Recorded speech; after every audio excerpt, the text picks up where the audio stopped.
name's Simon Brady, and I am the Solutions Architect at Excelsius. We are a two-phase direct-to-chip cooling company. So one of the big challenges that the data center industry had is how to reject the large amounts of heat, what we call the TDP, the thermal design power of a chip. How do we reject these ever increasingly larger amounts of energy?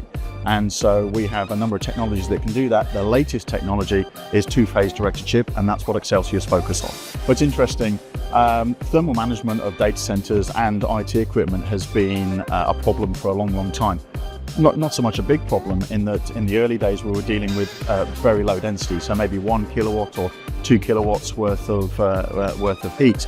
The challenge we have now is the chip manufacturers and therefore the server manufacturers are increasing the density of their equipment. So we've gone from having IT equipment that would maybe be 500 watts now to 1,000 watts. We're now looking at 5 to 6 kilowatts worth of equipment in one server, and then multiple instances of that in one IT rack. So therefore we're now going from having to cool 5 to 10 kilowatts a rack to 100 to 150 kilowatts worth of rack.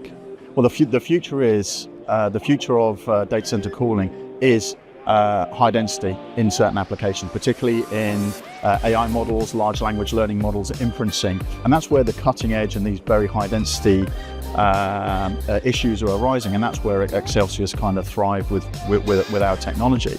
But that's not to say that we still don't have a challenge with some of the older types of technology, and actually the real challenge is getting those to mix in the same environment. So there's very much a space for traditional air conditioning types of solutions.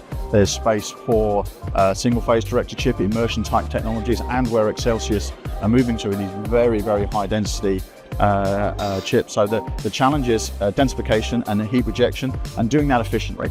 So new cool from Excelsius is different in that we use a refrigerant-based solution.